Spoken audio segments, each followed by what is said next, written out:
और जब हमारी सरकार बनेगी तो इन घुसपैठियों को डिपोर्ट भी करेंगे, बांग्लादेश भी भेजेंगे। तो मां को ममता ने हड़प लिया, माटी को माफिया खा गया और मनुष्यों को मनी पावर ने निकल लिया। अब मां माटी मानुष नहीं, अब ममता माफिया और मनी पावर की सरकार है साथियों, मनी पावर की सरकार है। ये कट मनी खाने वाले हैं, कमीशन खाने वाले हैं। कमीशन एक तरफ खाते हैं, दूसरी तरफ राज्य को 8 लाख करोड़ के कर्जे में डुबा दिया। कितना कर्जा? जोर से बोलो, कितना कर्जा? अगर मैं बांग्ला में कहूं तो है 8 लाख कोटी टकार कर्ज आछे, 8 लाख कोटी टका। आज पश्चिम बंगाल पर जो पूरे साल की कमाई है उसका 42% पैसा केवल कर्जे का ब्याज निकालने में चले जाता है, केवल ब्याज निकालने में। आपका जो नया बच्चा पैदा होता है उसके सिर पे 81,000 रुपए का कर्जा चढ़ा होता है, 81,000 रुपए का।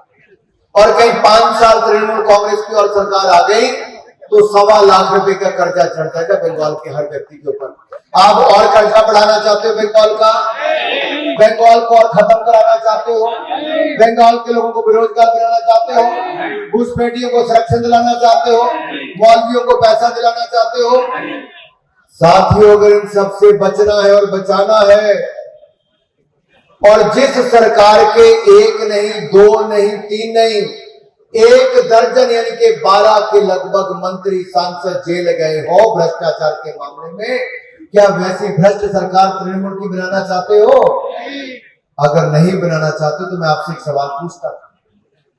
ये केंद्रीय जांच एजेंसियां जो भ्रष्टाचार के खिलाफ जांच करती हैं, कभी कमिश्नर को बचाने के लिए सड़क पर ममता बनर्जी उतर आती, कभी जांच एजेंसियों के खिलाफ जाकर उनसे पेन ड्राइव, लैपटॉप सब कुछ छीन लेती है। किसके भ्रष्टाचार का लेखा जोखा था उसमें?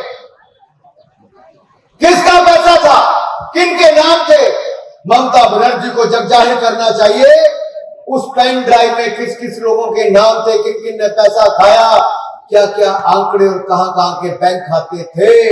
ऐसी क्या मजबूरी थी कि 75 साल में देश में जो नहीं हुआ वो एक राज्य की मुख्यमंत्री जांच एजेंसियां जो भ्रष्टाचार की जांच कर रही थी उनसे लड़ने के लिए उतर गई। अरे मुख्यमंत्री को उतरना चाहिए था भ्रष्टाचार के खिलाफ लड़ाई करने के लिए, लेकिन पश्चिम बंगाल की मुख्यमंत्री ममता बनर्जी भ्रष्टाचारियों को बचाने के लिए उतर गई। इससे बड़ा शर्मनाक उदाहरण हिंदुस्तान की राजनीति में कोई नहीं है। यही नहीं, हमने पश्चिम बंगाल के बॉर्डर को सील करने के लिए पैसा दिया और पश्चिम बंगाल की सरकार से जमीन मांगी कि यहां पे फेंसिंग करनी, बॉर्डर सील करने से मना कर दिया, फेंस लगाने से मना कर दिया, प्रधानमंत्री और गृह मंत्री को मना कर दिया। अरे ममता बनर्जी जी, अरे सुनिए ममता बनर्जी जी, ये जो गजवाए बंगाल की मंसूबा पाले हुए हैं, तुम्हारा ये सपना गजवाए बंगाल का हम कभी पूरा नहीं होने देंगे, कभी पूरा नहीं होने देंगे। अरे इलेक्शन कमीशन ऑफ इंडिया पूरे देश भर में SIR कर रहा है। आपको SIR का कोई विरोध है क्या? आपको SIR का कोई विरोध है क्या? अरे SIR के माध्यम से तो जाली और घुसपैठिए वोटर को काटने का काम है, और जब हमारी सरकार बनेगी तो इन घुसपैठियों को डिपोर्ट भी करेंगे, बांग्लादेश भी भेजेंगे। And let me say it loud and clear to Mamata Banerjee, we will detect them, we will delete them, and we will also deport them. Shantanu भाई को याद होगा जब हम पिछली बार सत्र में इकट्ठे बैठे, आपने जो दर्द बयान किया, जो हमारी बंगाल की बेटी के साथ जो बलात्कार उसकी हत्या हुई, और उसके बाद ममता बनर्जी की सरकार ने कैसा पर्दा डालने का काम किया, सबूत मिटाने का काम किया। और जितने सरकारी कर्मचारी हैं, मैं सबसे कहना चाहता हूं अधिकारी कर्मचारियों से, डरने की जरूरत नहीं है। ये ममता जी मई में चली जाएंगी, भाजपा की सरकार आएगी और 7वां वित्त आयोग भी हम पश्चिम बंगाल में लागू करके देंगे।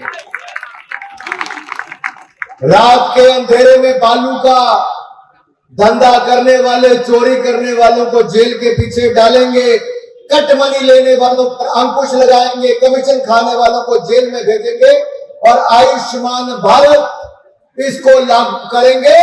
आपको 5-5 लाख रुपए का इलाज मुफ्त में मिलेगा और अस्पतालों में डॉक्टर की नियुक्ति कर दी जाएगी।